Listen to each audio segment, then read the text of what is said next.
and welcome to another episode of Another Zelda podcast. I am David Geisler, your co-host today, joined with a new but not new co-host. Mallory Kuhn is here with me. Now, Mallory, this is the second time that we've been able to podcast. We did our group episode back in season 4, but this is our first time just doing like a classic AZP episode, two people talking. Yes, I know. I'm so excited. I'm excited too. I know you had the opportunity to come to Chicago, you and Ryan. I'm also recording an episode with Ryan today, a little behind the curtain. That episode will come out a couple episodes from now. How was your guys' drive into the city? Yeah. It was great. And, we've been staying in Wrigleyville over in Chicago, and we've never been there before. It's really nice, you guys. Wrigleyville's interesting. I actually lived in the Wrigleyville area about 20 years ago when I went to school for the first time. And it was fun. It was a nice area, but the whole like World Series thing hadn't happened yet. That happened 10, 15 years ago. Yeah. And there was just kind of like disparate fast food restaurants and kind of parking lots and stuff like that. Oh, no. And now it is a completely different beast. It is like hip. We're only here for like a couple of days, and we just, walked around last night when we got in, and we were like, we need to stay here enough to eat at all these places. Too many good restaurants. Yeah. It is kind of cool there. Yeah. It is kind of cool. It's all very new. So it's like a newer Chicago experience, all the buildings. You don't have like the older Chicago architecture you might find downtown, but it's cool. Cool little area. Well, I'm glad you guys, is your hotel nice and everything? I didn't ask, pretty actually. Pretty nice. Not too shabby. Cool. Well, what are we talking about today? I'll let you set it up, and then we'll get to listener feedback. All right. So today we are going to be talking about our favorite incarnations of Zelda. So I'm super excited. Zelda the Princess. Yes, Zelda Indeed. the Princess. I know, when I was titling this thing, I was almost going to just call it, I was going to try to get real clever like the Breath of the Wilds episode and just be like, oh yeah, Zeldas. Yes. But I got to put Princess in there first for the title. Make it clear. Yeah. Because Zelda's, that's so many different things now. Yes, we're going to talk about all the different Princess Zeldas. And this was an idea that when we were kind of pitching some ideas back and forth and we landed on this, you had pitched it to me. What was the inspiration for the topic? That is a really good question. I think we talk a lot about the different incarnations of Link, or I think we think about it a lot, or you see people talk about it a lot. And I don't know if we talk a lot about the incarnations of Zelda. And I almost feel like it's more interesting because Link, as we've talked about, is kind of a more blank slate character. So you can kind of insert yourself, whereas Zelda is always an NPC. So she always has a little more personality, a little more pizzazz, and it's very different from game to game. So yes. What she is, how she acts, her personality, what her place is in the world is very different from game to game. And so I expect we'll be exploring that today. I'm excited. Let's do some listener feedback. I have 4. I'm just going to kind of keep it a little bit brief. This is one... I've got the encyclopedia in my lap here and it keeps like sliding off my knees. See, I can hold it while you're reading for if you want. I'm just going to set it down here. There we go. I felt like a little kid, like in first grade with my like textbook on my lap. Falling off. And it kept sliding off my pants. Anyways, okay, here we go. So this is a comment by Aaron M. Mills over on YouTube. And he's replying to the top 10 Zelda speedruns moments that Ross and I did back in season 4. We recorded in this room, in these chairs, in fact, for that episode. And Aaron M. Mills here says, another great episode. My brother turned me on to you guys about a month ago, and I am nearly caught up with the back catalog. I'm 30 days sober today and have been biking from Lincoln Square to Evanston. This guy lives near us. 8 miles each way for treatment. This podcast has made my commute that much better and bearable. Not that I ever stopped playing Zelda, but it did get me to finally bite the bullet and purchase the Link's Awakening remake. You guys have no idea how much you and The Legend of Zelda have helped me in my recovery. Thank you. Oh my gosh, Aaron Mills, that is amazing. That's a wonderful story. Yes. Oh my gosh. Yeah. Congratulations on the recovery, Aaron. That's great. Indeed. Wow. And he's a neighbor. Yes. Right. Yeah. I'm living over here in Uptown these days, and let's see, Evanston's a little bit north of us, if I'm thinking correctly. Lincoln Square, so I'm still, I used to live in Chicago, and then I moved basically to like Milwaukee, Wisconsin for a decade and a half. And so now that I'm back in Chicago, I kind of remember all the areas, but when people say, oh, Logan Square, I'm kind of like, where was that again? You're like, wait a second. Yeah. But anyway, Aaron, that's awesome. Keep on listening. Keep on staying strong on your journey. And that is really, really cool. And thank you for letting us know. I listen to podcasts when I bike a lot too. I don't know. What's your like favorite podcast listening environment experience? Yeah, I always do it when I'm on the treadmill or at the gym in general. Oh, yeah. Because then you lose track of time and you forget that you're on the treadmill because the treadmill's the worst. Yeah. Yeah. Biking can be like that too. When you're still like 15 miles away from home and you're like, oh. It's sometimes like a song. Sometimes like I have a playlist that has a certain BPM that kind of keeps you going, but sometimes you need to just get lost in a show. A song is about 3 minutes, right? So if it's been 3 songs, I know I've only been running 9 minutes, right? I never thought about that. Yeah, well now I've just ruined it for you. Oh, great. Okay, over here on YouTube, Zach Redabow said on the Music of Skyward Sword episode, "Hey guys, love this podcast. I'm way behind, but your content is great." Oh, because they are technically commenting on a season 2 episode, but who cares? Our show is designed to listen to it in any order you like. Oh, yeah. I'm way behind, but your content is great. I secretly, not so secretly though, listen to you at work all the time.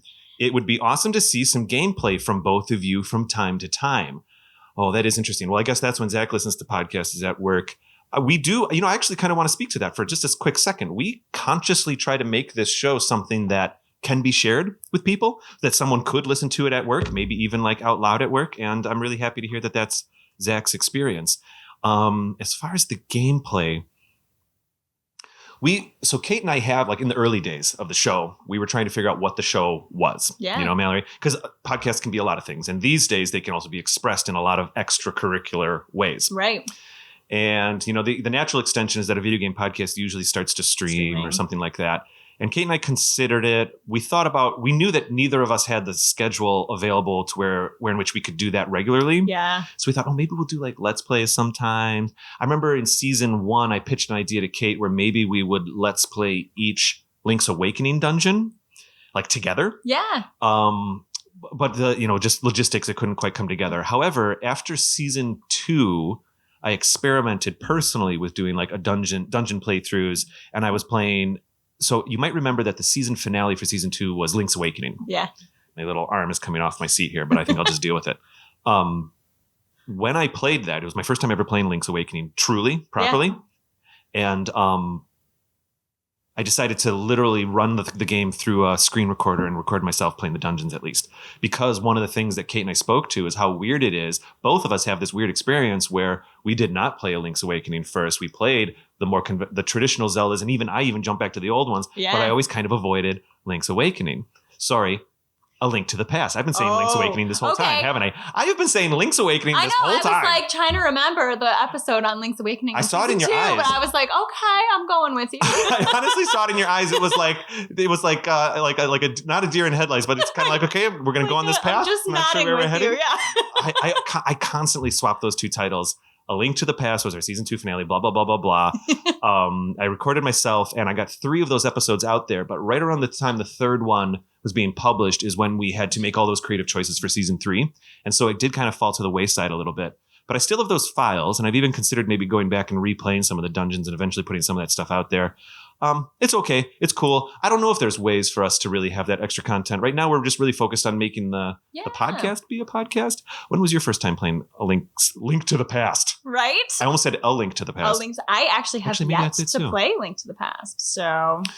Really? Yeah. Well, how far back do you go? Have you tried the original Legend of Zelda? No. So the original and Zelda 2, I have not played either. Mm-hmm. I think the furthest back in the catalog chronologically release order is Ocarina. Probably Ocarina. It's the furthest back I've gone. Yeah. Wait. How about Link's Awakening? Well, I did the remake for Switch, but I did play the original, which was delightful, by the way. The remake? Yes, it's wonderful. Yeah. Super cute. Yeah. I think I love the original. I still play the original. I think I enjoy the remake even more. Okay. I'm not saying more. I'm saying even more because it's not a competition. But I think they did a great job with that remake. Pardon me. Let's see here. So Link to the Past. I don't know. Are you inclined to try it out? Maybe. I have a really hard time, and this is probably not going to be a popular comment on a gaming podcast, but with really old video games, because I got into gaming with the GameCube. Yeah. So graphics that are less advanced than GameCube graphics, I have a really hard time. So you just push through when you're playing Ocarina. Correct. Okay. Yeah. Well, and you have an Ocarina shirt on right now, so you're obviously a fan. I like it a lot, and it took me, though, probably 5+ hours of gameplay to be like okay with it. You can deal with it. Yeah. I think Wind Waker was kind of the one that helped, where you kind of discovered Zelda. You've spoken to that in the past. It was kind of Ocarina with me, but anyway, I want to keep moving here. It's, I feel like A Link to the Past is one of those situations where it's not so much the graphics. I don't love the graphics in A Link to the Past, but they're fine. They're serviceable. I have been playing A Link Between Worlds, and I'm enjoying that one quite a bit. But there are, it's interesting. It's weird how it works, at least coming almost as a backward experience. I can go to the original The Legend of Zelda, where in which the controls are even less intuitive. Yeah. And they're even harder to, Link can't even walk on an angle. Right. But for some reason, it's so removed that you rewrite your brain. You go, okay, I'm going to play the game the way the game needs to be played. Right. Something with the biggest issue I had, or the biggest challenge I had personally with A Link to the Past when we played it, was that I kept kind of wanting to play it like Ocarina, or wanting to play it like even Minish Cap or something like that. And you have to just kind of relax and let the game, and you can play the game way the game wants to be played. I'll do it this way. I will say I loved the story. I loved the game. I thought the dungeons were really, really well made. But there it is. So I don't know if it ever comes to be that you have the opportunity. I recommend it. Checking it out. Mm-hmm. I don't know. Maybe it's. Have you played Link's Awakening on the Game Boy? Only the remake? Only the remake. Oof. Yeah. Okay. I'm not sure. All right. Let's keep on moving. This is over on iTunes, or rather Apple Podcasts.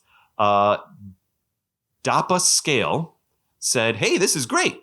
And here's the review from Dappa Scale. "I just stumbled upon this podcast about 2 months ago and have been listening to it in the car virtually nonstop since. Y'all do an awesome job through and through, and all of the guests are just as engaging as the regular podcasters. Also, every episode," Mallory just fist pumped. "Also, every episode is a cliffhanger for me in that I am always hoping the next episode will be the one that gives Majora's Mask and that's the end of the review." Oh, Look at that. There's not even a more button. They left us on a cliffhanger in return. Oh my gosh. That's be one of asserting dominance right there. Dappa Scale. Let us know what you were going to say. Everyone's a cliffhanger. Maybe it's the Majora's Mask review episode or something like that, which is inevitable. Majora's Mask fan. I am also a Majora's Mask fan, so well, that's kind of interesting. Yeah. Kate and I we're playing Skyward Sword right now as of this recording to get ready for a Skyward Sword review in season 5. Probably a few episodes after this one, actually, because we're full, behind the curtain. We're recording this during the end of season 4 right now, you and I. She said she's cool with playing Majora's Mask as a review. She wants to do it. I really want her to play it, but I think I need to, knowing how Kate plays, knowing how I like to play, I got to give her time. Yeah. I think when we play Majora's Mask, we cannot rush it. No. We have to I would give it 8 months, 9 months. Majora's is a journey. You can go through it fast, but then you don't get the Fierce Deity Mask, and then it's right. a nightmare at the end. It's interesting how Majora's Mask is about a breadth of experiences. Not feel free to kick your mic. You can just kick it to the ground. I hit my mic all the time. It's about a breadth of experiences, not length of experiences. Yeah. And so ironically, you almost need more time to play a game like that. Right. No stone unturned. Well, thank you everybody for those great reviews. The Apple Podcast reviews certainly help us in the algorithm. And I've noticed that we're being on the bottom of Apple Podcasts, we're being recommended to, it's like if you like this, you might also like our other people also listen to. We're starting to be kind of recommended to other podcasts that I really look up to that are really, really successful. And I love it. I'm really kind of touched by that. It's really neat. That's it's awesome. Starting to happen. All right, Mallory. Princess Zeldas. Yes. What do you want to do? Do you want to go timeline order, chronological order, just emotional order? Ooh. I mean, what do you think? Let's see what I have. So I got to get to my Zelda notes on the encyclopedia. Random order, so that I'm not. I'm cool with random. No, it could be because this is almost maybe like a low key favorites episode. Yeah. Well, how about this? Let me just ask you simply: what do you have first? What do I have on your list? On my list? Well, as we were talking about, and as people who've listened to any episode that I appear on this show know, I have a soft spot for Wind Waker. Mm-hmm. We should start doing a drinking game every time I say that. How much you like Wind Waker? Yeah. It's okay. I say it too much. It's like every time Kate and I say we love Twilight Princess. Yeah, right? It's what was my, my gateway into Zelda. So I have a soft spot for it. Also, I think the tune style is delightful. But yeah. So Tetra from Wind Waker. Oh, we're going to Tetra. Yes. Okay. Is my number one that I listed. The first one. Let's start off strong here. Let's do it. Yes. So I guess spoiler for Wind Waker if you haven't played it yet, and I don't know, also have somehow not heard about who Tetra ends up being in the last. We're pretty cool about decades. like loose spoilers. We assume that people have generally understand generally Zelda games. familiar with the content. Yeah. Yeah, So- we're not like a canon or a episode or anything or podcast, so it's all good. I'm still trying to find my Zelda page. Keep going. Right? Okay. I'm going. So yeah, Tetra is pretty cool up until obviously the point when she learns that she is Zelda, and then they lock her away in a basement, and we don't really get to see her be cool anymore. Well, I think I know what you mean when you say she's cool, but what do you mean? Yes. So she is just kind of iconic. I love the introduction of her. It kind of flips the whole like damsel in distress narrative on its head right from the beginning, because for anyone that doesn't, remember the beginning of Wind Waker, she's being carried off by the Helmarok King, that giant bird, and is dropped into the forest on top of Outset Island. And Link goes to rescue her, only to discover that she doesn't really need to be rescued by the time that he gets there. And, her pirate buddies are already there to help her out of the situation. And she basically just kind of looks at Link as like, go away. Like, what are you doing? Yeah. So I really like that it flips that narrative on its head from the beginning. But also just like her little iconic wink that she does all the time. Yeah, you're right. Yeah, with those humongous toon eyes. Those big toon eyes, and like just how sassy she is and how commanding she is of her. She's a pirate captain. She's like 12, so I don't know how this works. But I never thought about that because Link is just a kid. Yeah. But in my imagination, Tetra is like a woman. But like they're like the same size. I assume she is also a kid. I think they're the same age. Yeah, it's pretty dang close. Definitely look like adults. So I'm not sure how she ended up in this situation. Oh my goodness, that never even occurred to me. Only imagine it's pure force of will. So well, she's got it. She does. Oh my goodness. What's interesting about Tetra too is that there's the closest thing to the Tetra experience in like a different Zelda game would be kind of the Sheik situation in Ocarina of Time. And I do think this was the next 3D game after Ocarina. So I think there was a little bit of, sometimes you'll see echoes of concepts go from game to game to game in release order. Though what's interesting about this situation is that Tetra doesn't know that she is Zelda. No, Tetra doesn't know what Zelda is. Tetra doesn't know any of that and doesn't care. She just starts off, kind of, I don't know, what's the expression? She's like an adventurer or something. I don't know. We don't really know exactly where she comes from. Seems that she's like more of like a rogue. She's like a thief. You know what I mean? She's a pirate. It's pretty cool. And so, she's written really, really, really quite well for the first maybe 3-4 dungeons. Definitely a lot of that stuff on not Outset Island, but what's the main island, the town island? Yeah, so Windfall Island. Windfall, that's it. So that's what I also like made some notes for like my favorite moments of Zelda in each of the games that I picked. So I had 2 for Tetra. The first one is when she shoots Link out of the cannon at the Forsaken Fortress. Yeah, she's like, it's fine. It's going to be good. It's going to be all great. And then, when he lands and his sword is nowhere near him, she like calls him on the little glow cube and is like, oh, I'm sorry about that, buddy. Like, well, whatever, which is pretty funny. But for like a character growth perspective, my second moment that I really like is on Windfall Island, when they're back there buying the bombs from the bomb shop, when they're going to go after Jabun. I don't know how we say it. Jabu, but the Wind Waker I think it's version. Jabun. I think so. Yeah. And so she's trying to get them to push off that night and head there. Yes. But then she looks up and she sees Link. Because Link sneaks in. Yeah. Right. And she does her little wink.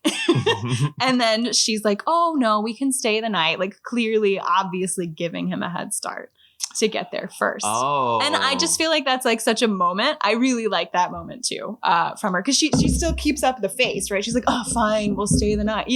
She saves face still, but she's doing something nice. What do you think her motivation is in that moment? Do you think she knows something, or is she just sensing something? I think she is sensing something. I think at that point, I think that maybe it's how she took over this pirate ship as a child, where she has this big front that she's putting on. But I think she's ultimately a softie. I think she's a good person at heart, and she knows that Link's on an important mission And even though she has these pirates to control that want the treasure, she's like, maybe this kid's mission is more important than mine. I think you're right. I think you're onto something there because she, even before that scene, which is a fun scene, it's also, it's fun to be Link kind of sneaking around, learn how to sneak around, like to feel like you're seeing something you're maybe not supposed to. Yeah, the tunnel. I think it's the first time you start really doing like the sidle stuff where you're kind of up against the wall. Yeah. Maybe there's a little bit of that before that, but it's the first time you're really executing some of those kind of new ways to move that certainly didn't exist in Ocarina of Time. However, I think they do meet up.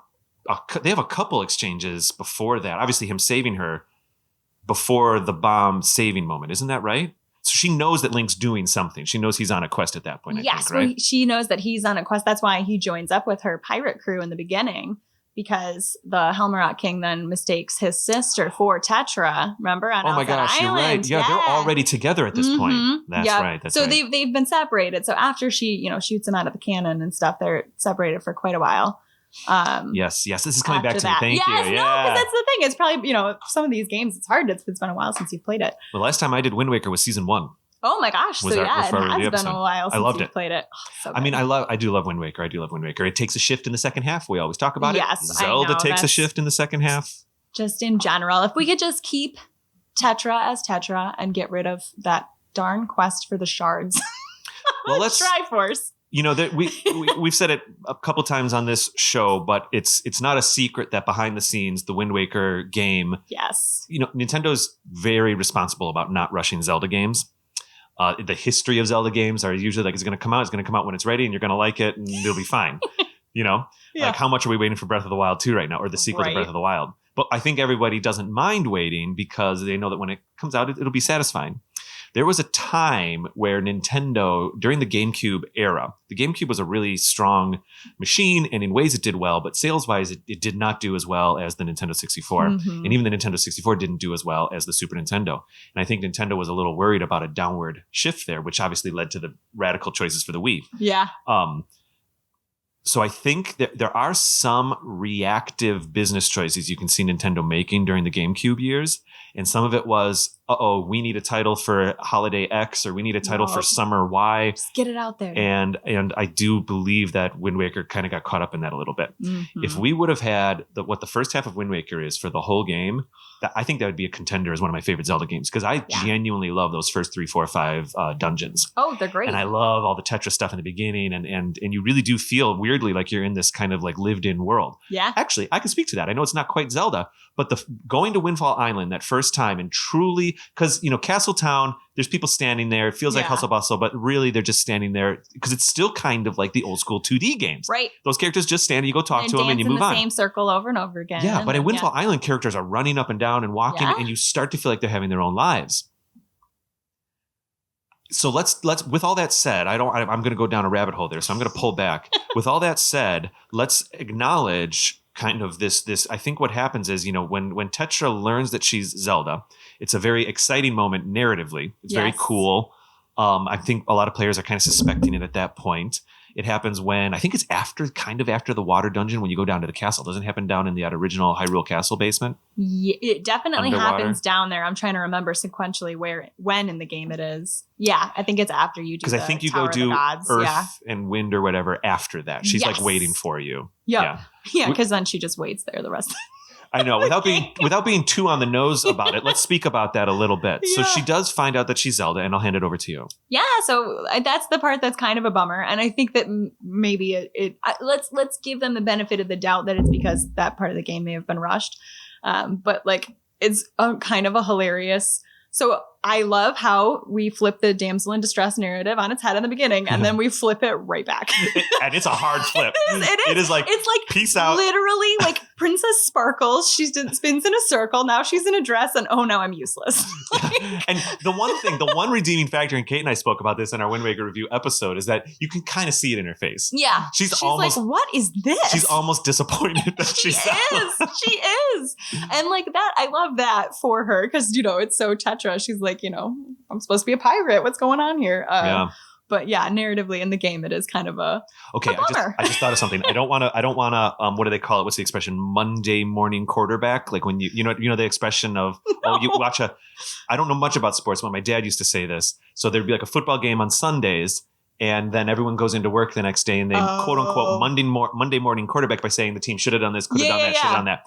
It's not a particularly healthy way to live life. But at the risk of doing that just a touch, just as a thought experiment here, wouldn't it have been cool, in my opinion, it would have been awesome if Tetra finds out she's Zelda, fine, but you do have two companions in the Earth and Wind Temple later.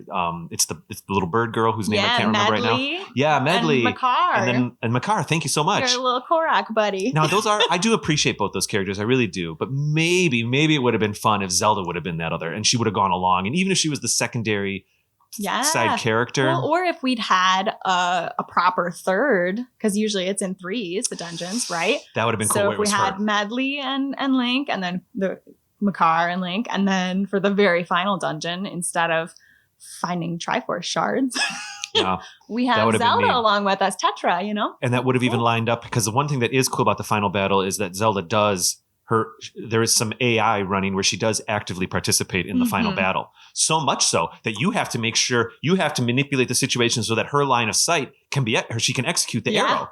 That is cool. That is empowering. Zelda's like technically landing the final blow, and it's not in a cutscene. It's gameplay. Right. That is neat. Yeah, I think there's just a little dip there in the second half, huh? Yup. Well, anyway, so that's Tetra. Tetra is super cool. I think Tetra, we've discussed the whole thing. Well, I feel like we're kind of on a roll here. Can we go to Ocarina of Time, Princess Zelda? Would that be all right? We can talk about Ocarina because of I think Time, there are some parallels there and also some differences. Oh, for sure. Yeah, because she's kind of an impetuous little child, right? When you first meet her, right? She's kind of got a little sass to her. She might be a little younger than Tetra, I think she's a lot younger than... Well, she strikes me as younger, but also she's, living in a castle grounds, not leading a ship of grown pirates. So maybe that's true. Why. Yeah. Like Tetra is worldly. Right. She has some experiences. But I feel like... Well, we know Link's basically 7. It's been said that Link is 7 and then he becomes 14. Zelda's like under 10 in Ocarina in the beginning. Yeah, I agree. The vibes I'm getting. Certainly, absolutely. Yeah. So Link meets her, and I don't know. Do you have any notes about Ocarina? Zelda? I don't, but I've obviously played Ocarina, so I do know playing Ocarina. Kind of, the first time you meet her in the courtyard, I played Ocarina of Time came out when I was in high school. I know plenty of people played it when they were younger. I was very excited to play Ocarina of Time. I had played Link's Awakening first, but Ocarina of Time in many ways was my first like Zelda game. Right. And so me walking into that courtyard and having this animated character turn around and say, "I'm Zelda," that was my first time with a Zelda, because Link's Awakening doesn't have any of that. Link's Awakening, that's right. It felt so special. It felt really cool. I remember legitimately thinking like, "Oh my gosh, I'm in a Zelda game. This is the best thing in the world." And it was so cool. And I was excited to see her. And I didn't mind that she stayed in the castle or anything like that. Do you have anything to say about the young Zelda in Ocarina of Time?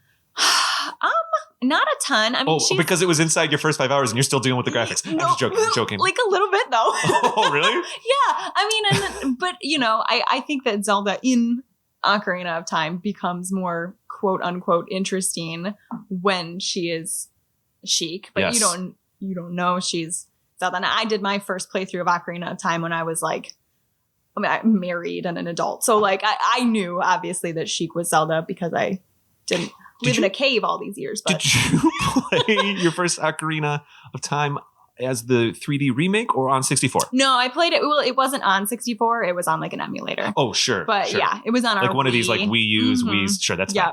Mm-hmm. So, but yeah, it was the 64 version. I have played the 3DS version since. I enjoy that 3DS version. I would love a little Switch port of that thing. But anyway, seriously, it'd right? be cool. I would love that. That would be great. But yeah, so I think that she becomes more interesting when she's Sheik. Maybe I'm forgetting. I don't remember a ton of interactions with her. Well, if you look at when she's young. I'm sorry, I didn't mean to. No, you're good. I thought that was innocent. I apologize. When you look at, so yes, we're like from the point of view of the story, maybe the narrative of Ocarina of Time, Zelda's there and we don't see her until the end, but we realize it's been Sheik the whole time. Right. If you look at the story of it, she's very active behind the scenes. We just don't see that part in the game. But she when Link gets frozen for 7 years, basically, we oftentimes people call it time travel. They say, "Oh, Link travels, 7 years later." And I think from Link's perspective, that's an accurate way to say that. But really, the truth is, he basically disappeared for 7 years. Exactly. That's how Ganondorf was able to take over everything. Zelda's trying to hold down the fort. She's trying to hold down the fort, and she basically has to go into hiding, and that's an amazing story right there. Yeah. So then she's actually really.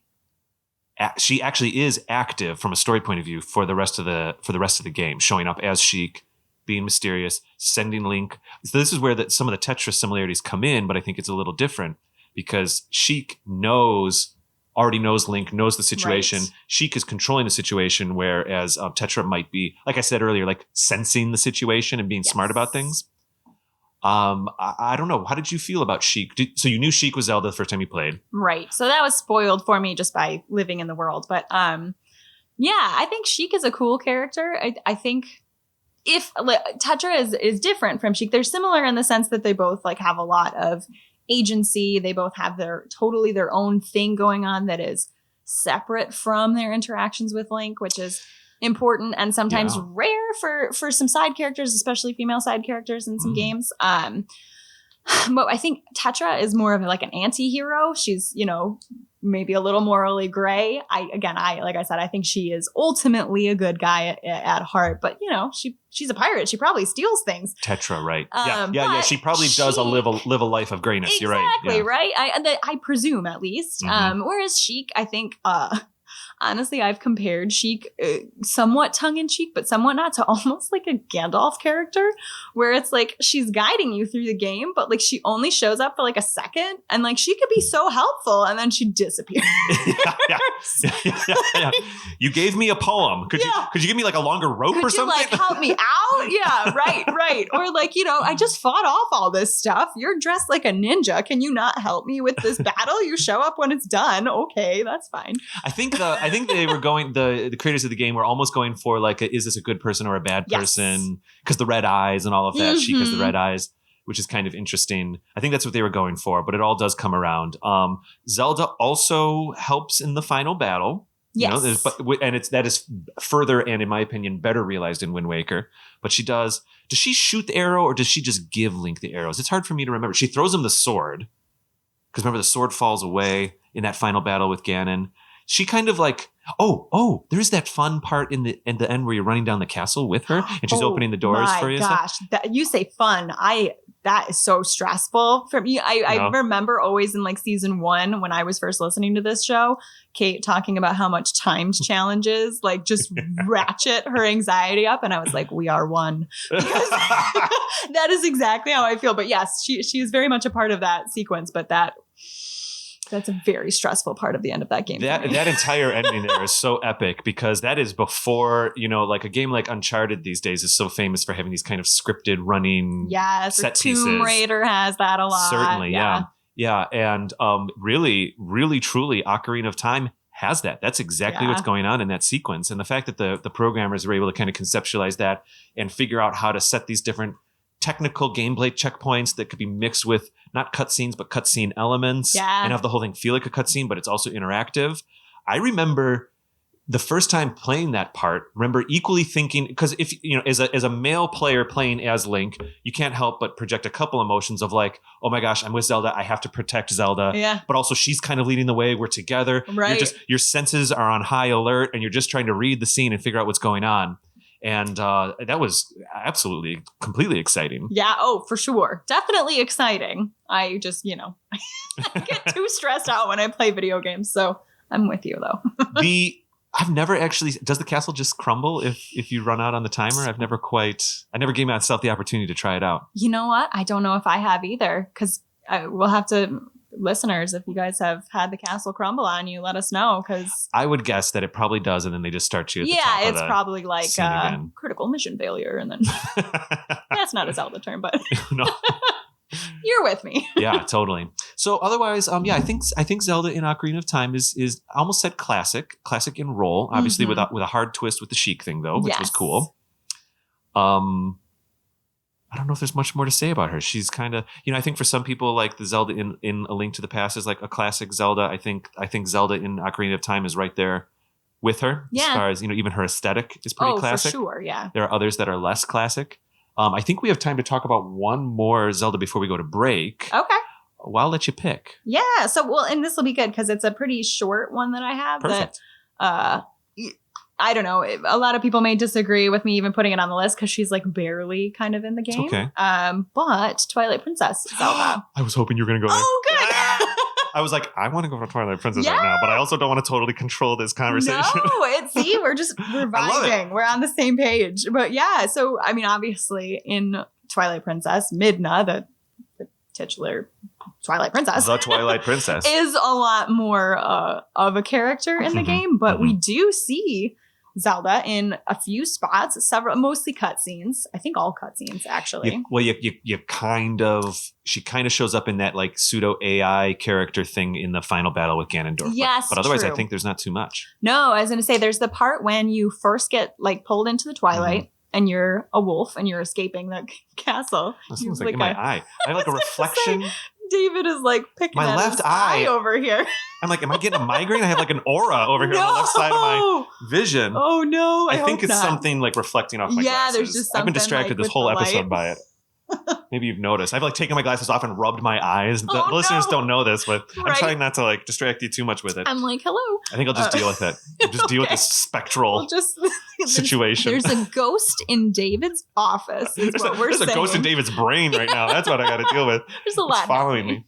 Anyways, Twilight Princess. Yes. Twilight Princess Zelda. Yes. Oh, we were kind of talking about Midna though. Yeah, well, no, because your first interaction with Zelda in Twilight Princess, you have Midna. It's when you first met Midna, basically. And you're up in the tower trying to escape the dungeon or whatever. You're getting out of the dungeon. You're getting out of there. So, and that's interesting. When it's kind of fun that Midna plays with you and says like, oh, have you figured out where we are yet? Have you figured out? Like it really does add the anticipation. I don't know if that's quite the right word, but you know what I mean? It is though. And oh my gosh. Oh, I think I've talked about before in some episode. I love Midna. She is my favorite character in the entire franchise. But the first time I played the game, she is like a little creepy behaving and like with those little, have you like toying with Link? I was a little afraid of her in the beginning because it's like you don't really quite know what to make of this character. I felt the exact same way. I also love Midna. I think she's awesome.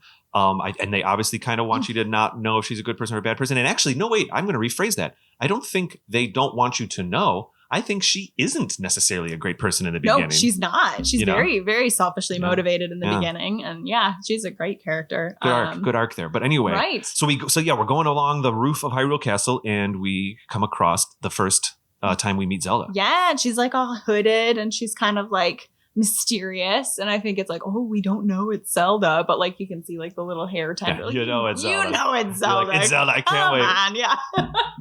But I don't think you're supposed to know it's Zelda, quote unquote. But I think the really cool thing about Zelda and Twilight Princess is it's similar to, I'm going to bring it back to Tetra every Zelda. It's fine. It's similar to Tetra in the fact that, for me at least, in what I'm thinking of, those are the only two iterations of Zelda where we don't see them with family at all. They are the matriarch of their own situation. You're right. So Ocarina of Time Zelda obviously has her dad. It's like we don't see him, but it's in there. It's in the narrative. Breath of the Wild, we got disapproving, withholding father. Literal family issues in Breath of the Wild. I think it's implied. Now, I'm reading the Twilight Princess manga right now. I'm on issue 4, I should say. And they do flesh out a little bit of Midna's backstory. Okay. I wonder if I'll get a little bit more about Zelda. Yeah, because she seems quite young. I mean, all the characters I feel like in Twilight Princess are aged up quite a bit. Like, I've always perceived Link as more like 17, maybe. Yeah, mid to late older teens. Like totally. Young adult novel Link, right? He seems older than the 14-year-old Ocarina of Time. Yes, Link. Absolutely. Yeah. Absolutely. In my perception, at least. And I perceive Zelda, and that is maybe a little older than him. Maybe like she's 19, right? She's like college Zelda. I like that idea. I never thought about it. I think, But I feel like she's quite young still, and she is doing her best to try to like hold down this horrible situation that's happening. And it seems that she is all alone. It seems like she's all alone even before the really horrible stuff starts, which is in the kind of the prologue of the game. Mm-hmm. She's almost the queen. Right. You know what I mean? Right. Functionally. Yeah. They still call her Princess Zelda, I think. I think they the call guards her Princess refer to her Zelda. as Princess. I think so. But yeah, I mean, we don't see I'm captivated. I wonder if, or that I've noticed. Yeah, I wonder if he least. passed away just before, and she's just stepping into and place. She's trying to keep Hyrule together. Mm-hmm. But yeah, so I always really liked that because it's just I think it's a really feminine yet strong interpretation of Zelda. So we have the somewhat masculine yet strong in Tetra and in Sheik a little bit. Yeah. But in this, it's like she's not gonna be, running around and muscly and, whatever, but she's strong in a different way. I love this. So I really, really like Twilight Princess Zelda for that. I mean, because when I think of Twilight Princess Zelda, I think epic. Yes. But it's like a quiet epic. It's weird. It's like stately. Yeah, right. Mm-hmm. Mm-hmm, mm-hmm. Yeah, when she turns around and you only see like her nose and her mouth, it's like, to this day, it's still so cool. Yeah, right. It's like, chills. Yeah, I know. Functionally in the game, she's not around too much. No, the only other time that we really see her is the part when she saves Midna when she's dying, which obviously it makes me love her more because I love Midna and I'm like, yes, Zelda, save her. Mm-hmm. But and then at the very end, beginning of the third act, would you say, is when that's happening? Yes, yep. I would call that plot point 3 if we're we're going through story structure here. Yeah. The part when Midna almost dies, and Zelda basically sacrifices herself, though. Spoiler alert, I mean, we do see Zelda again at the very end of the game in the cutscene when Midna is going back through the mirror. That's right. Because there is that moment where she kind of gets, remember, there's possessed Zelda and all of that. Terrifying, but in the very coolest way. Like that's... I think the game creators handled possessed Zelda in a really smart way. And because it's a delicate situation because Link and Zelda are... I don't really actually think Link and Zelda in Twilight Princess are in love with each other at all. No, I don't think there's any romance. They barely know each other. Right. Yeah. They're just kind of trying to do the right thing. Plenty of people argue that Link loves Ilia more than anything. Oh, for sure. That's how I always read it, is that's why he's doing what he's doing. I mean, and also he's Link. He's a hero at heart, blah, blah, blah, whatever. Right. But like the initial push is that he sees Ilia get taken. And he has a wonderful relationship that builds with Midna, but I don't think there's really love there or anything like that. No, I always viewed that as more platonic, though I will say like I can make a case for it not being platonic, but I always view it as platonic. I guess it feels, by the time they have to say goodbye to each other, it feels like a strong relationship. Yes. Let's just put it that way. Right. Well, and they've been through it together at that point, right? Yeah. They've saved 2 worlds together. It's a bond. So what I was going to say about the Zelda battle is that from a mechanic point of view, I think that's the one where it's basically what Kate and I always call it volleyball power. Yes. It's really not volleyball. It's technically tennis. Like tennis. It's like power tennis. It's like ball of light tennis. And I think that's how you're fighting her. So she's throwing energy. Yes. She's basically recreating the Ganondorf fight from Ocarina of Time, where she's floating around and shooting things at you and back. Because honestly, I will say, I hope this isn't inappropriate, but when I was first playing Twilight Princess and she went bad or whatever, she became possessed, I was like, oh no, I'm not gonna hit her with my sword, am I? This is horrible. No, for serious though. It's like, she's puppet Zelda, but like, I think Zelda does a really good job of that in general. And by Zelda, I mean the franchise. I need to be more clear when I'm speaking about which thing. The franchise does a really good job with handling possession, as like strange of a sentence as that is. But I'm on board here. Where are you going? Frequently we fight bad guys that aren't really bad guys. Like especially, I can think of 2 other examples right off the top of my head in Twilight Princess. You got the baboon guy right in the beginning. Yeah. And then you got the Goron guy. I call him the Balrog. Yeah, they all have he so clearly was. I mean, right? that shot was in the trailer of him basically Balrogging out. It was almost that shot where I was like, oh my gosh, we are in store for stuff. Need this game now. Yeah, that was really exciting. Because they both get possessed by like the weird parasites, and there might even be a few other characters that deal with that too. Oh, for sure. Oh yeah, and Yeta, whatever, the one Yeti, she's possessed too. So it's like, I feel like I wasn't afraid of fighting possessed Zelda because I already know that like in Zelda games, frequently you'll fight a character that is just being possessed, but you're not actually going to hurt them. You're just going to remove the possession. Mm-hmm. So I think I had faith from the beginning that we weren't actually going to have to hit Zelda with our sword, because that would have been I'm trying to remember. a lot. Yeah, no, right. And I mean, it was very smart to not have that be the thing. Right. Because there are a few times in some Zelda games, there are questionable times, like, well, going back to A Link to the Past, Okay. there's if you're being super logical about the storyline, the guards, the Hyrule guards are told you're a criminal, so they come after you, but you defeat them. Oh no. Left, right, and center. They're all over the place, and you're just like, guard. And you're kind of like, wait a second, aren't these the good like guys people, technically? yeah. They're being told you're bad. Right. But in the game, it's a little loose. Like, this man has a family. I even when I play, dark, yeah. every time, I've only done it really twice now, like really 1.5 times when I play A Link to the Past, I kind of am like, I just run away more than more than attack them. Just I'm not even gonna. I don't know. It just feels a little weird. But anyway, so sometimes those little things can happen. But anyway, I'm trying to remember Link and Zelda at the end of Twilight Princess. Midna goes through back to the Twilly or the Twilight, back with the Twilly, and what is the ending for Ocarina or Twilight Princess, Link and Zelda? I don't know. They're just standing there looking at each other. I think so. I actually don't remember either. It's been a really long time. I started doing a playthrough of Twilight Princess recently, and then life got busy because everything on the Wii U or GameCube or just on. We have it for GameCube. GameCube, yep. So so I was just kicking back and playing it a little bit, but I didn't get to the end of this playthrough yet. I can't remember exactly. It's all good. What happens? I'm trying to parallel it with like the Ocarina, Link, and Zelda, because there they do say goodbye to each other. And maybe we don't remember because it's not particularly memorable, because they're not strong. They don't have a bond really at all. Their only bond has been Midna. And responsibility. Right, yeah, exactly. And the fate of Hyrule. Yeah. And now Hyrule's, gravy train. It's feeling good. And Midna's gone. So they're probably just like, all right, deuces, I'm out. Yeah, it's interesting. So the friendship companion thing definitely happens with Midna and Twilight Princess. Zelda is almost more of an icon or something. And that leads us into other games where Zelda does become maybe a mixture of the two, which I'm sure we'll talk about after the break here. Sounds good. All right, great. I'll see you in 30 seconds. Perfect. Actually, it's probably more like 2 minutes, but anyway.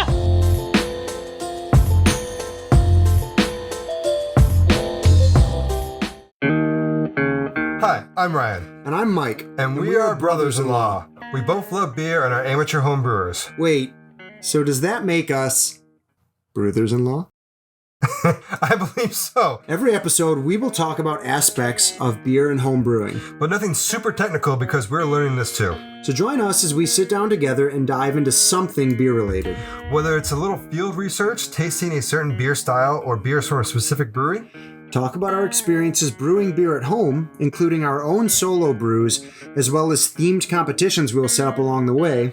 We will also talk about some of our favorite aspects of brewing, like hops, extra ingredients, building our brew cave, and more. And of course, our own misadventures that have happened along the way. So, if you like beer, are home brewing already, or if you have an interest in home brewing and don't know where to start, join us on Brothers-in-Law Podcast on Apple Podcasts, Spotify, Google, YouTube, or wherever you listen to podcasts. And make sure to follow us on Twitter @Brothers-in-Law and check out our website, brothersinlaw.com. Cheers. Cheers. 1 heist. 6 plots for betrayal. When Raya Cautela cons 5 other thieves into helping her steal a magical artifact from the most powerful man in the world, she knows she's playing with fire. What she doesn't know is that the rest of her crew is just as underhanded as she is, and they all have plans of their own. M.J. Kuhn's Among Thieves, a fantasy heist novel full of twists, turns, and betrayal, available beginning September 7th wherever books are sold. Visit mjkuhn.com for more details. Hi everybody, David here. I just wanted to take a second to tell you about Another Zelda Podcast's brand new merch store. Yes, we've opened up the store to celebrate the beginning of Season 5. One of the shirts that was pretty popular this past Valentine's Day was a shirt designed by AZP blog writer and regular guest Shane Kelly.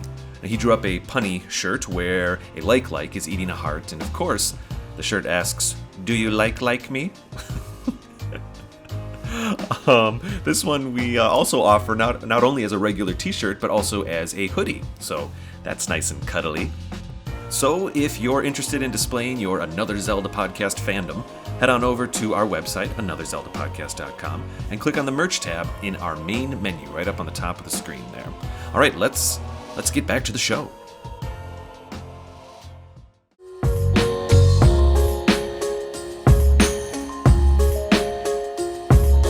Okay, Mallory, we are back from the break, and I was consulting my notes here over the break, and there's a lot of like little Zelda's in a lot of games in small ways, especially on the handhelds, which I think we'll get to. But is there a different Zelda you'd like to talk about first? I know, well, we just came off of Twilight Princess. Yeah. Oh, I have a note about Tetra. I can do that. Let's do that. So over in Phantom Hourglass, Zelda is in Phantom Hourglass as Tetra.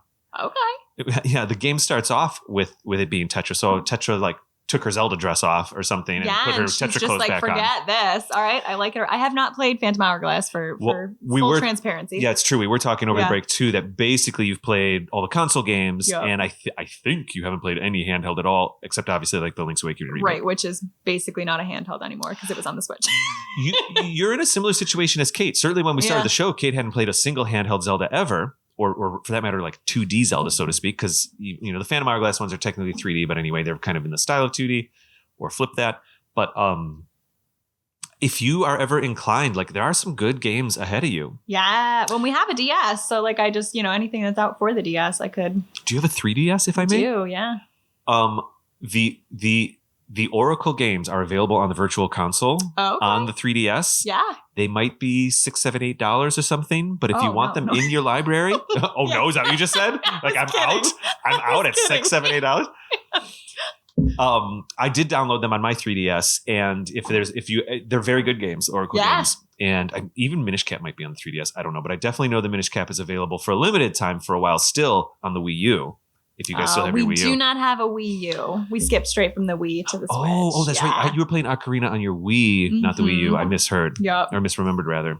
Anyways, cool. Okay, so handheld ahead. But Tetra is in Phantom Hourglass, which is a direct sequel to Wind Waker. However, in basically the opening cutscene, she's out there on the pirate ship with Link, and they're traveling the lands, and they're having a good old time. A ghost ship shows up and sucks her off the ship and traps her for the rest of the game. Tetra can't catch a break, you guys. I know, you gotta go save her. You know what it is? The game realized that Tetra is too powerful for this world. I think you might take her out of commission. I just had a thought this very second, and I think you're onto something in a weird way.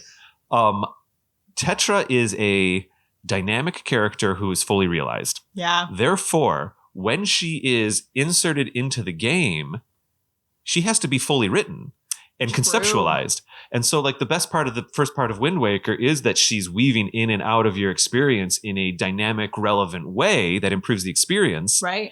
And she can't just be peppered in. You know what I mean? And so if you're going to put Tetra in your game, whether you realize it or not, like you are writing you're writing a Midna. You're putting a Midna in there. You know what I mean? Yeah. Anyways. I just realized that. So yeah, so she gets sucked away and then she becomes Princess Zelda. And then technically Princess Zelda's in Spirit Tracks as well, which I really feel like we should be consulting Andy about this. But I haven't, Spirit Tracks is one of the few Zelda games at this point now that I've never ever played ever yet.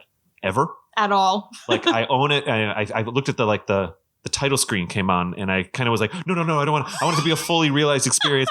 I want it to be a real experience. I'm not even going to play 5 minutes. I'm going to play this when it's time to play this. And so I still haven't gotten to it, but I understand that in that game, Princess Zelda, I think we all know that there's a mechanic in there where Princess Zelda, her spirit can basically possess other characters, maybe bad guys, and you can control the bad guys and have them walk around and stuff like that. A little bit of Mario Odyssey almost, kind of that mechanic a little. Say, interesting. So that's what it is on the DS games. Okay. I think I'll save. She technically shows up in the Oracle games, but she's not really in either. It's more of like this kind of combined thing at the end. Okay. And she kind of just shows up and says, "Hey, cool. Thanks for that. And here's a thing, if I may." Right. But there are plenty of interesting characters in the Oracle games, but they're a little bit like Link's Awakening, where they're literally in different universes. Right. It's different. It's not. Yeah. No Zelda, just different. I wonder if there's any others. Well, we've got I'm just trying to hit all a lot of the handhelds right now. In A Link Between Worlds, which is the sequel to A Link to the Past, Zelda is in it to a degree, not too much, but I understand there's a character. Is her name Lydia? There's basically an evil version of Zelda because there's kind of an evil version of Hyrule in A Link Between Worlds. Interesting. And I might try to find that while you're talking, find the name of that character. But I am playing A Link Between Worlds right now. I'm loving it. I'm kind of playing it. You know what I'm doing is when there's long car trips, I'm playing A Link Between Worlds on my 3DS with the 3D turned on. I'm trying to go full experience. Okay. Yeah. And that also means though that I kind of almost like when you're a kid, I play for 4 hours on some long car drive. Yeah. And then I don't play it again for 2 months. You don't touch it again for a long time. And then I wait for the next car. So I'm like halfway through that game right now. I'm actually loving the dungeons. I think it's great, but I haven't met this dark-haired character. And I'm going to try to figure out if I can see who that is. I'm going to literally consult my encyclopedia now. I hope it's Lydia because it's such a normal name. It's so great. Evil Lydia. I'm going to see if I can find it. And why don't we transition over to, I'd love to talk about the Minish Cap Zelda, but let's save that for a little bit later in the conversation. Perfect. I was going to say, because I have not played Minish Cap, so if you want me to take the lead on that, it will not go well. Tell me about Minish Cap. Right. Well, it exists. It exists. I've heard it's very fun. It is a fun one. It is on my list. I do want to play that one. It's an interesting game because it's informed by both the Oracle games and Ocarina of Time. Oh, okay. So there are mechanics in the Minish Cap where you're like, I know this from Ocarina of Time. Cool that they were able to represent it in 2D. Yeah. And then there's also, it's technically, the people who created the Oracle games were the ones who created Minish Cap. It was a team at Capcom. And so there's also mechanics that carry over from those games. So it feels familiar for two different reasons. And it's a really nice mix. Yeah. Anyways. All right, I'm gonna check out games here. All right. Who would you like to talk about? I was going to say, we can talk about Skyward or Breath. I tell you what, I would love to talk about Breath of the Wild Zelda. I do think there's a lot to say about the Breath of the Wild Zelda. But let's do Skyward Sword right now. Yeah. Just for some context, have you dove into the HD version? I didn't say that right, but I have not dove. Have you divin in? I haven't played the HD yet. I really, really want to though, because I have heard from folks that I know that have played it that a lot of I don't have many complaints about Skyward. Like I really did like it, but the few mechanical challenges that I had, there's workarounds in the remake. Yeah, from what I heard. I'm stoked about that. Some of the controller metaphors work better than others. Yeah, but ultimately, I was pleased to be playing it with honestly smoother graphics. They still do the kind of painterly look, but it's dialed in a little. It's great. Okay, I will say I'm loving it. The parts. So we used to talk about Skyward Sword, and I'd say, I want to love Skyward Sword. I think I even literally said that in season 1. And playing the HD version now for the past couple months has taught me, I do love Skyward Sword.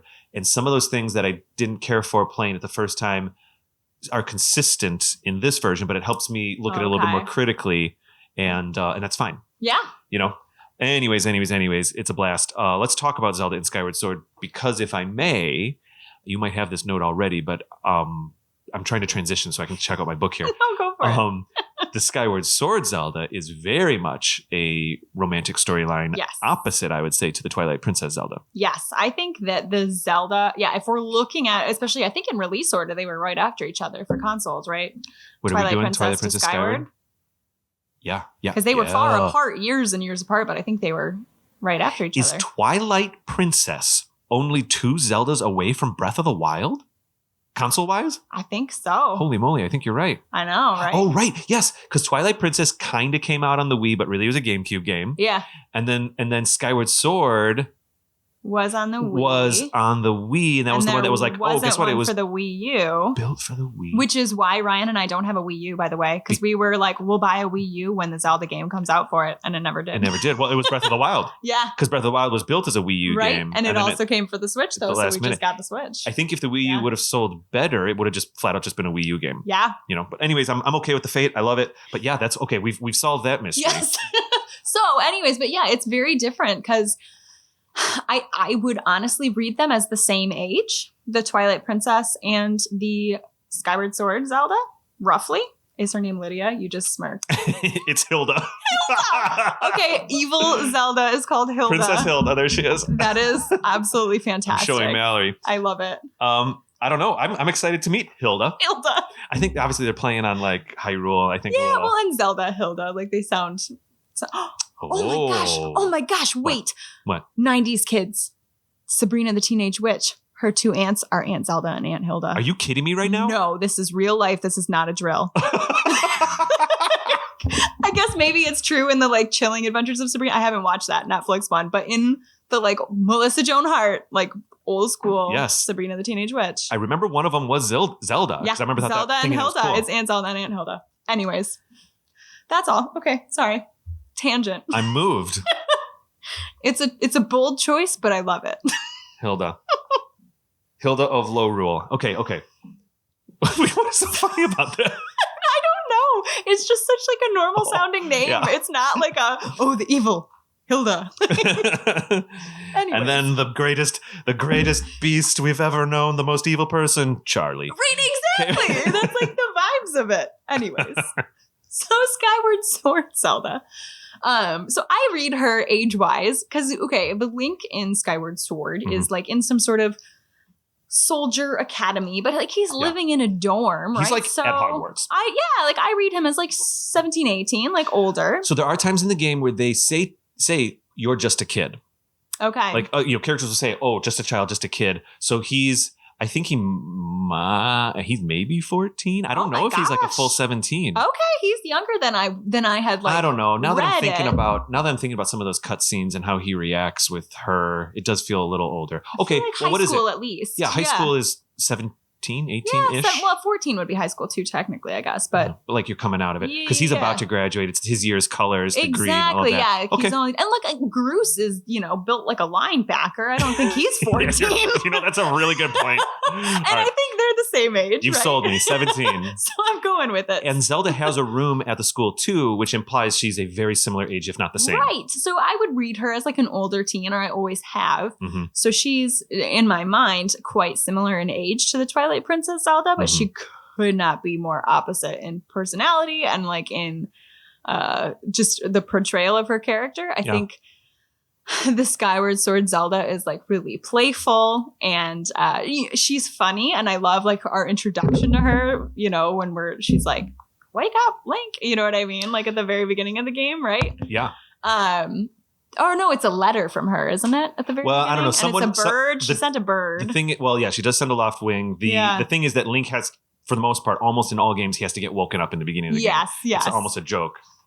I'm going to try to figure out when Minish Cap came out. If it came out before or after. Oh, I've got it right here. Let's keep going. I'm just going to source this real quick. Yeah. So, but yeah, I like the Zelda in Skyward Sword. I think she has probably one of the most, other than Breath of the Wild, one of the most compelling character arcs that we see, because she does go from being kind of girlish, and I don't mean that in like she's too feminine, but like girlish, not girly. Like she's young. She acts more young and playful and jokey around, and she really takes on some very serious responsibility by the end of the game, and does so unflinchingly. So I think she has a lot of growth throughout the game, even though most of it's off screen because poor Link is just chasing her. Game. Yeah, he's chasing her a lot. And what is it? After like the 6th temple, finally you get a conversation. Yep. And she's already been dealing with what she has to do. Yes. Which was still cool. I loved it. Ginxie has never played a Zelda game before. Okay. And Skyward Sword, because it's on our Switch right now, because I'm playing it, there was like a night maybe 2-3 months ago where all of a sudden I heard Skyward Sword out in the living room. And you remember that little bonus episode we had about Rogue Heroes, which was that multiplayer Link's Awakening? Oh, yeah. I don't think it was on our main feed, but it was on YouTube, and I might have put it out there as a bonus episode.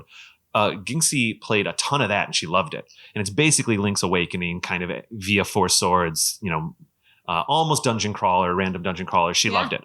And she said, oh, is this what a Zelda game is? And so she knew that the 3D games were a little different, and I have a personal rule that I'm never going to ask her to play any Zelda game ever. I just don't want to put that on her. And, she can find the series how she wants in her own time and in her own way. And if that equals never, I'm also cool with that. But to my surprise, Skyward Sword came on and I heard it. And she's about, she's maybe 20 hours into it now. She hit a point where I think she's done. Okay. What I know about Ginxie. But she came to me after the first couple hours of playing, or rather, I know I was in the office probably working on a podcast and I could hear Skyward Sword out in the living room. And after a couple hours, I went out there. And she turned to me and she said, oh, this is like a romantic comedy. She said, "Are all Zeldas like this?" And she Oh no. she meant it in a good way. Yeah, no. She's like, "Oh, there's like a story. I like this."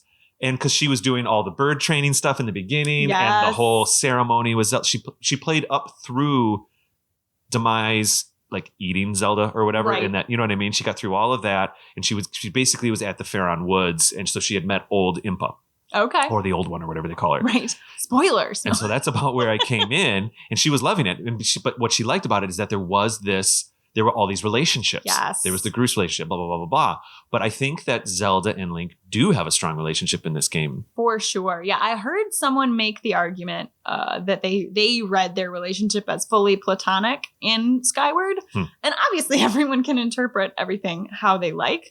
I have never read a relationship as like more overtly meant to be a romantic pairing in a Zelda game, at least. I think I agree. Than Link and Zelda in Skyward. They blush. They blush. They have like their little moment on the tower. And then like you even have like, this is, I think another reason why I read them as being like maybe 16, 17 years old, because it's like a high school romantic comedy. In the beginning, you've got the bully that has a crush on the girl. Oh my gosh, you're right. Right? Like it is very, very much fitting into those archetypes. They're like 3 or 4 times there's the, "I want to tell you something," and they look at each other, then something interrupts. Right. Longing glances. Yeah. But they're innocent enough. Oh yeah. You know? Oh yeah. It's I think it's very, to me, I always read it as a very romantic pairing between the two of them. And it's, I think it's a cute relationship that they have. And, but I do like that we don't have, the romantic relationship dovetailing into Link must save Zelda. Now he does. He goes to try to save her, but like she has Impa. Like really, Link does his part and Groose does his part, right? In the end, like they're in the end they're a team working together, though, doing their disparate parts. But it never felt, at least to me, like Link coming to save the poor, helpless woman. Well, the problem with the trope of going to save the poor helpless woman is that it turns into a prize, and that's not a great thing. Right. I think, Impa is there for Zelda, and I think even after that third dungeon, because that's the most recent game I've played now, there are times where, Impa, it's part of the story, you can't help it, but Impa's like, "You're late." Yeah. I was here to help her. You're lucky, because if I wasn't here, she would have been done for. Yeah, right. She would have been done for. And so Impa is capable of helping Zelda, but Impa also does know, I think, it seems like Impa does know that Link's supposed to be the hero, quote unquote. Right. And that he's supposed to find his potential. So I think that's why she's also a little hard on him in those moments. So it's not that Impa's saying you aren't needed here. Right. She's basically saying you're not doing well enough. You're falling down on the job, buddy. Yeah. Like we need these, all of the parts of the puzzle to work, and I'm subbing in for you right now. So even when he is like taking a more active role near the end when she's frozen, she has willingly done that. She's gone into that state as like a self-sacrificial moment. Like I feel like Zelda has a lot of agency in Skyward Sword, and I really like that about the game.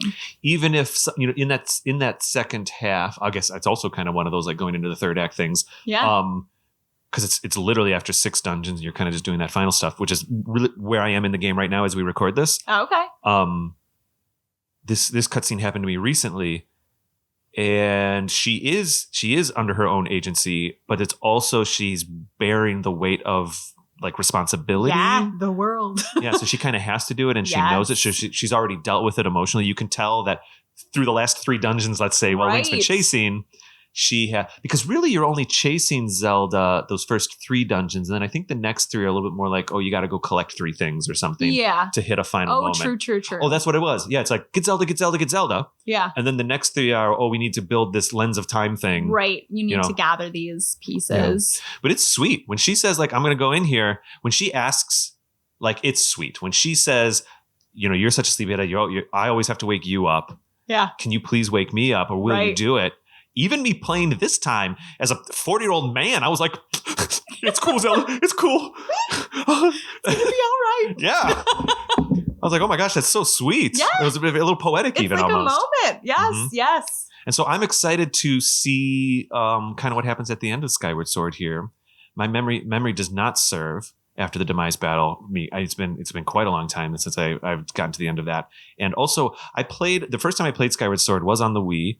And it was way after the Skyward Sword hype. I literally bought Skyward Sword at like a used video game store because I was like, oh, shoot, I didn't get this one. Yeah. I'll get this one. And then I kind of played it half focusing on it. I have to be honest. And so I'm really pleased that this time I can focus on it more. Really diving in. Yeah. I didn't even remember. I certainly had played the part where she goes to the gem and says, will you wake me up? I don't remember any of that. Right. So a lot of this stuff is feeling new. Anyways. I love it. I love it. So Skyward Sword, yes. Any other comments about Zelda in Skyward Sword? We might have covered it. Yeah, I think that's most of it's everything that was in my notes at least. But. I was looking at time like real world release order. Yeah. Minish Cap actually was released shortly before Twilight Princess. Oh, okay. I was the reason I want to say that is because this might bring us into Minish Cap is now Minish Cap was released before Twilight Princess, but they were developed by two different companies and obviously two different teams. The Minish Cap Zelda is very much Link's friend as well. The opening cutscene is her walking down to his house to be like, hey, Link, how's it going? Want to go play games because we're kids, because we're 8 years old? I love it. And they're, basically she's saying like, let's go to the festival. Yeah. They're kind of equally channeling A Link to the Past and a little bit of Chrono Trigger in there. And it's all kind of mushing together as in like, let's go to the main festival and see what's going on. Yeah. But they are full on friends in the beginning. If they were old teens, it probably would be romantic, but they're 8 years old. So they're just best friends. So it's just adorable. It's adorable. Yeah. Yeah, and she gets frozen as a statue pretty quickly, and then you go have your adventures. It's the classic tropes. Like, it's all right. If we want to get off of the tropes, maybe we do transition to Breath of the Wild Zelda. Yeah. A lot of people have a lot of different interpretations of her story and her journey. I'm a fan. I don't know. Where do you land with Breath of the Wild Zelda? I like Breath of the Wild Zelda quite a bit.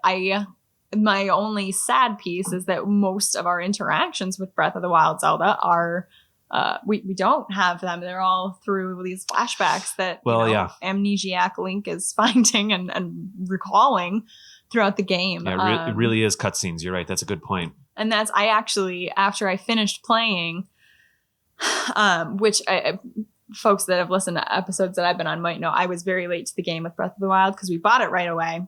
And then I tried to play it and I really hated it at first. Oh. I played it again later with a different mindset and I loved it. But it kind of reminds me of what we were talking about earlier, where you have to just kind of go in with the right mindset for the type of game. And I went in expecting it to be like a Twilight Princess, very linear, so I kept trying to just charge along and go to the next thing. And I kept dying every 4 seconds because I wasn't, getting enough hearts and gathering the things. And then I went back and played it more like a Skyrim, which is, it kind of is. Yeah. And I enjoyed it a lot. But when I beat it the first time, I actually went straight to YouTube and I watched that 30-minute compilation of all the flashbacks actually in order. Right. Because I felt by the time, and I play video games slowly. I mean, I'm sure you're. Honestly, I do too. A, I want to savor it, but B, we're adults with jobs and stuff. You sit down for an hour. Yeah. You do about what you can. It's like watching a TV episode. Exactly. And you save and you get back to life. You go back to life, and then maybe it's 2 weeks before you can sit down and play again for a while.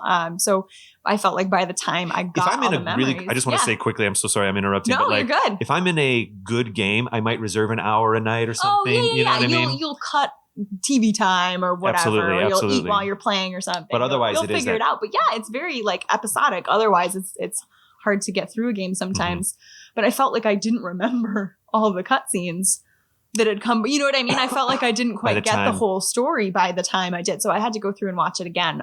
But when I did, I found just a really beautiful story of a young woman discovering herself and her power on her own, maybe not on her own terms, but discovering that you can't control everything and things will come when the time is right, and just learning all these really important just human lessons. Right. I think it's a beautiful story for Zelda in those flashbacks.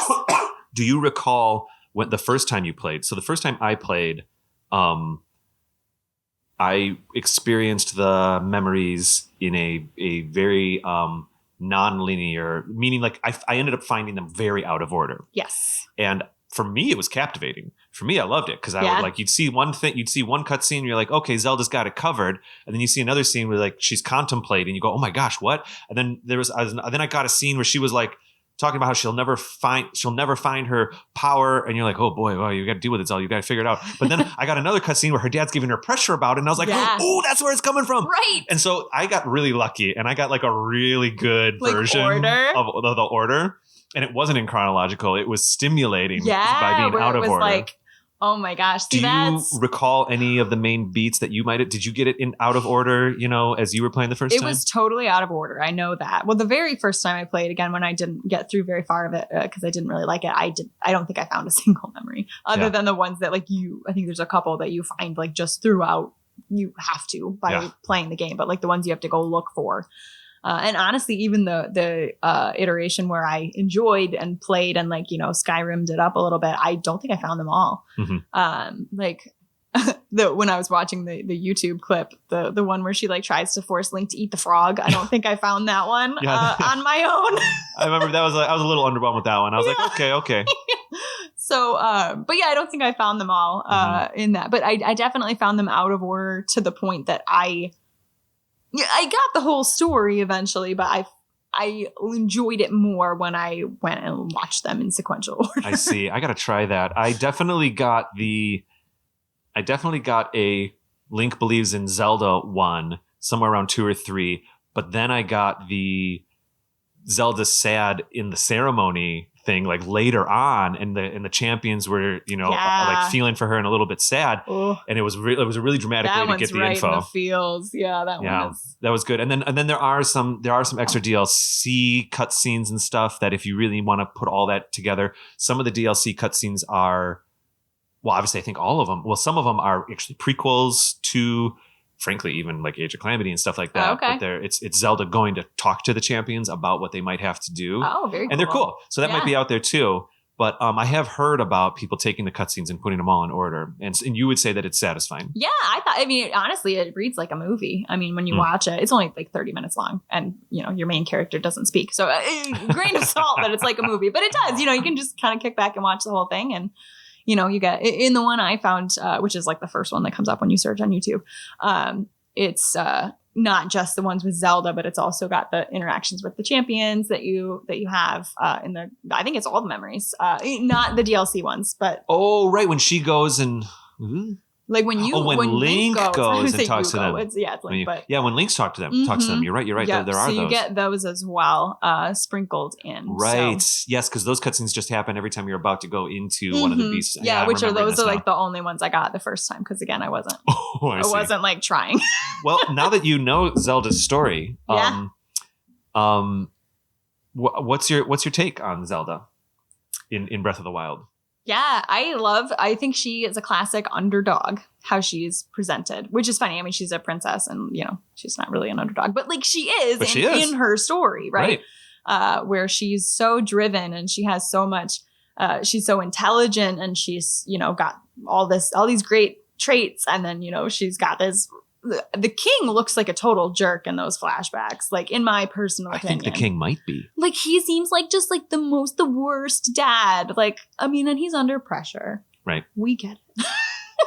But like, so she's got all this pressure coming in and she is not succeeding and failing again and again and again, but keeps getting up. Like it's very inspiring, I feel like, to watch her story in that.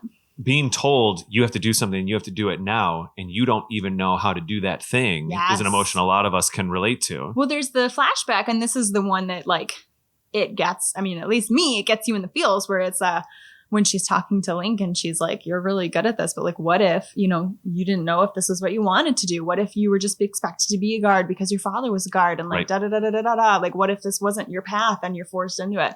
And it's like, oh, like there's probably so many people who are, pushed into things by their parents. Fortunately, like I'm lucky my parents are super supportive with stuff, but like there are people that do get pushed into career paths they don't want. Like that probably hit those people real hard. Or when the world pushes you into that path. Well, yes, that's true. There's a lot of different ways to have it happen. Yeah. When you just know you have to do something. And then what also is interesting is how she almost in a panic starts wondering if maybe she should find alternate alternative Yes. ways to deal with this. Like if she doesn't find her power, maybe there's a scientific way to deal with it. Maybe it could be with these robots. And then, so the one thing that's been a theme for me my entire life, if I may get personal for a second, is the balance of,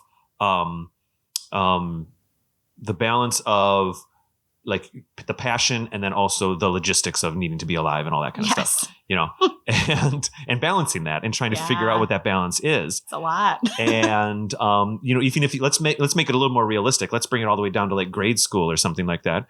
And it's the end of the school day, you're home and you have, well, I guess I'll make it personal. I remember back in the day around 4th or 5th grade, I was designing a like Jurassic Park board game. Love And it.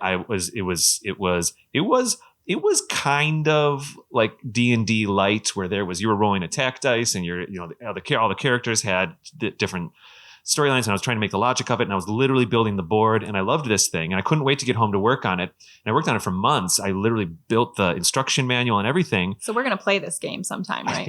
I think the instruction manual still exists. I think I saved it. And it might be playable. The game might be playable. I don't know if I still have the board. Because I had like colored pencils making the board. It was all a grid system. But anyway, amazing. I digress. The point is I would get home and I would be challenged because I'd have homework. Yes.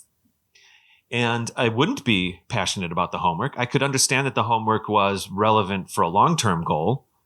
And you're being told you need to do the homework, but it doesn't feel important. But you kind of know it. I guess it's important.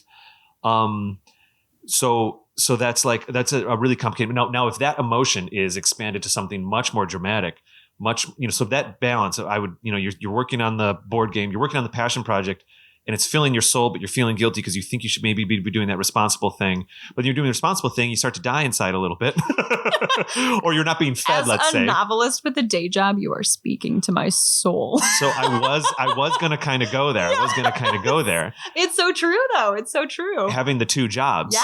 You know what I mean? Mm-hmm. And it's very relatable. Our poor Zelda. Yeah.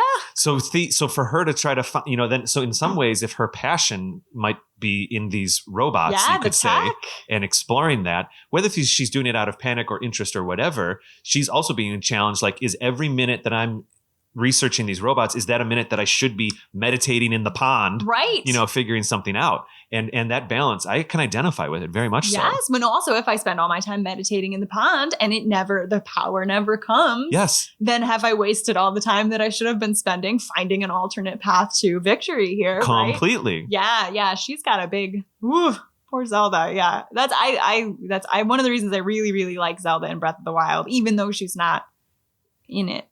Yeah, I know what you mean. The end. But I'm stoked for the sequel because it looks like she's going to be very much it does. It. I don't think we've seen her in gameplay yet, but it does seem like she's certainly that very first teaser trailer from like 900 years ago implied that she was going to be active. Pre-pandemic, I think that was. That trailer came out a long out time. before our live water dungeon episode, wherein Kate and I met Celeste for the first time. I did not realize that long ago. trailer has been. Oh my ago. gosh! All right, we need this game. Yeah, I'm excited for it. But yes, I also have high hopes. I love Zelda's story. I don't, even if it were just the movie, maybe I will watch all the cutscenes in order. I loved her story in that game personally. Yeah, same. Did too. Did you ever have a time in your life where you really had to struggle with that balance of the passion and the logistics? Yesterday, no. Because wait, your day job, I don't want to dig in too personal. Your day job, does it have like a set in and out time, or is it like a work at home office job? So it is now. It's a work at home. So I just started a new job a couple months ago. Before that, it was like a very much going into an office kind of job. But there's still I'm in meetings like pretty much all day, so it's got set hours. But, I see. It's a. Sometimes it's almost more difficult when you struggle. don't have those set hours, because then every minute is that struggle. Yes. I've had times in my current situation where I want to be working on some 6-5 show. Yeah. And also knowing like, well, okay, now I have 3 tasks for school because I'm going back to school right now. I've got 3 tasks for school, or I've got 3 tasks for 6-5. My soul will be fed by 6-5 stuff. But I guess long term, you got to plant the seeds, I guess, for the plants of the thing. and it's a complicated emotion. It is. See, this is like, I love this conversation because I always knew that Zelda was in Breath was a very relatable character. I was thinking just because she's like a classic underdog. She has the classic hero's journey, which I've talked about in one of our ACP blogs.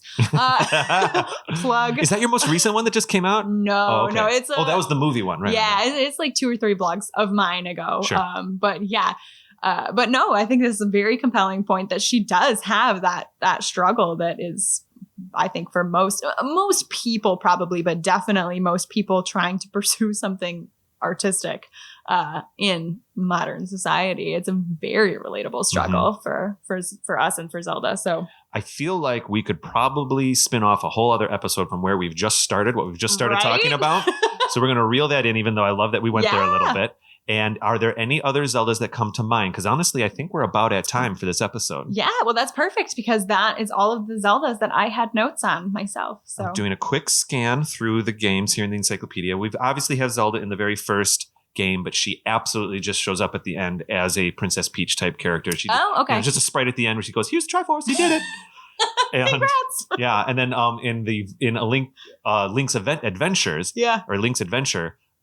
She's asleep. It's a little bit of a Sleeping Beauty thing. She's asleep in the beginning. You literally start right next to her, and Ganon doesn't really exist, but you have to go out to figure out how to wake her up and go out and figure out how to, basically you have to go out to figure out how to wake her up is your motive. Yeah. And then all the bad guys are attacking you because they have deduced that if you die, Ganon can come back. Oh. And so that's like the reason the bad guys are baddies and your objective aren't actually synchronous. I was just gonna say it's kind of cool. That is cool. It is kind of cool. Zelda's in a Link to the Past, but honestly, there's not a lot of standouts there for me with her, and not in Link's Awakening. She technically makes a couple cameo appearances in Four Swords. She makes a little cameo appearance in Majora's Mask in that opening cutscene. Yep. And I do believe that's the same Zelda from Ocarina of Time. It is, and it's just like a 30-second flashback. Yeah. If that. And that's everything. That's pretty much everything I have. There's a couple other little spin-off games. We could talk about the Zelda's Adventure on the whatever that was, that system that Nintendo doesn't agree exists. Right. What was that thing called? I can't remember. Like the guys just talked about it. The turn-by-turn guys talked about it last season. But anyway, there it is. So Zelda, all in all. Oh, let's finish the question. Let's finish the episode with this question.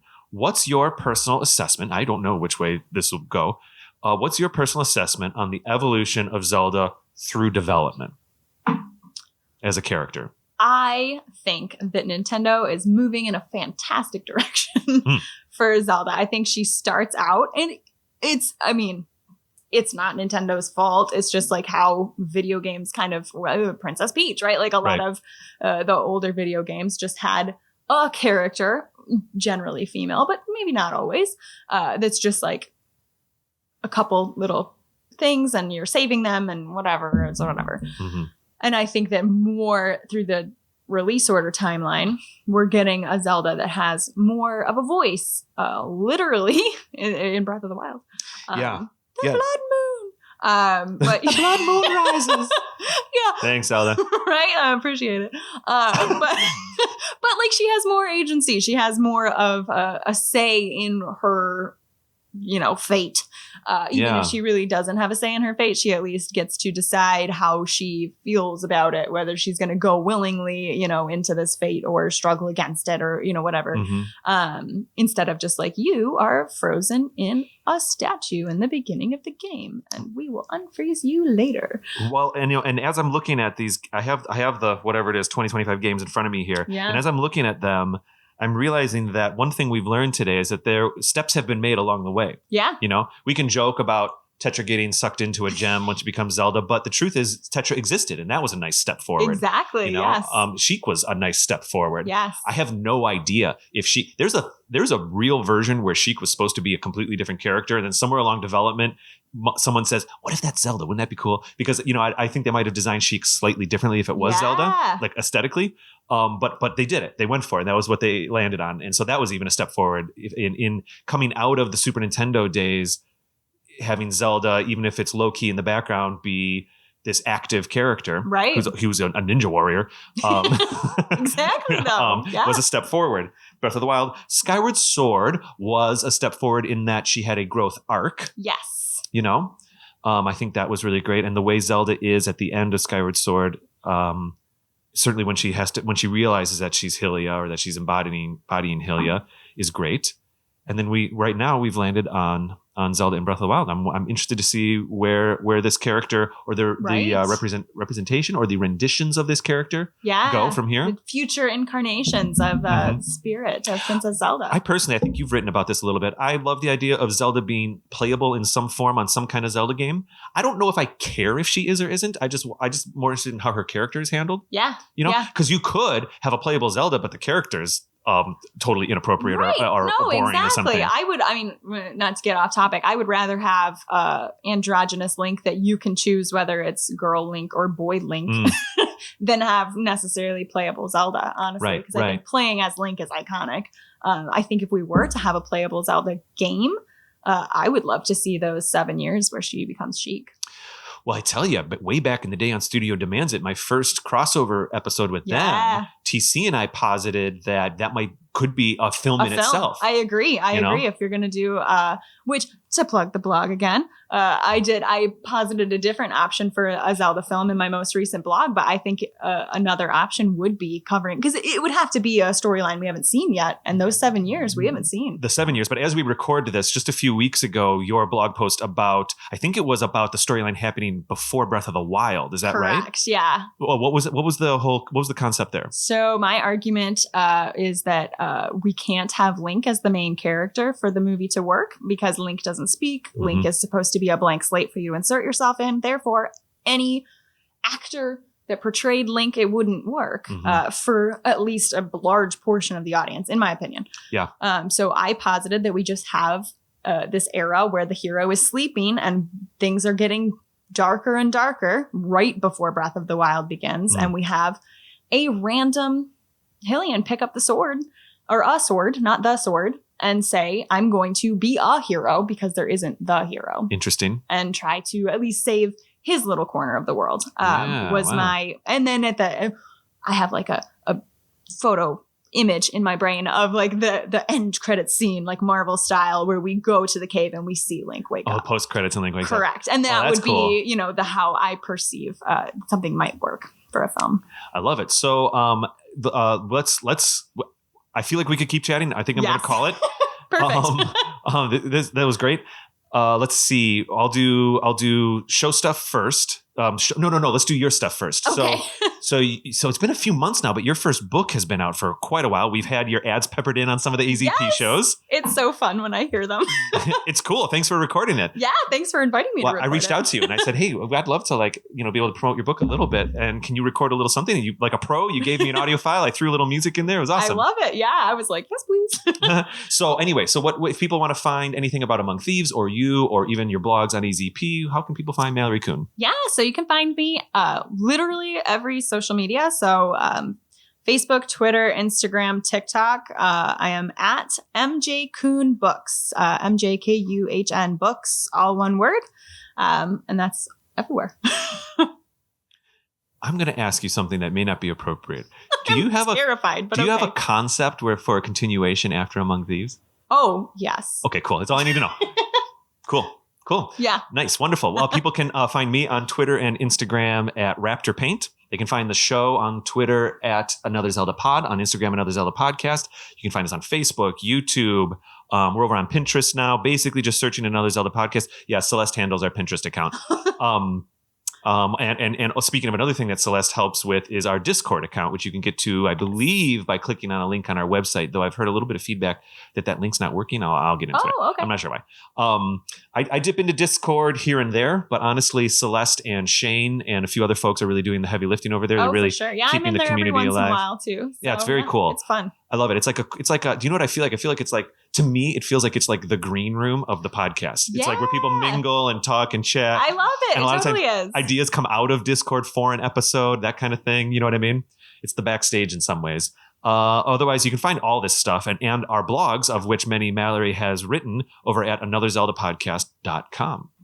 Mallory, this was a pleasure. This was so fun. Thank you. I look forward to more episodes with both of you. Oh, and thanks again, as I already have said in previous episodes, thank you so much for you and Ryan stepping up in season 3 and legit kind of out of like cold intro. No prep at all. Recording 3 full-on EZP episodes back in season 3, the two of you. Yeah. It was amazing. We were honored that you trusted us with it. So I trusted you with it and I looked forward to it. By the time, like, honestly, when I asked you to do the third one, I just wanted another Mallory and Ryan episode. And I kind of was like, okay, I got to reel this in. I can't just have them do all these episodes. Just go. Yeah. All right. Anyways, thank you so much, Mallory. Yes. And until the next time we record, I guess have a good life. Sounds good. Okay. But, do you want to say it? Yeah. Mallory, I'll see you later. Okay, bye. Whoa, that was pretty good.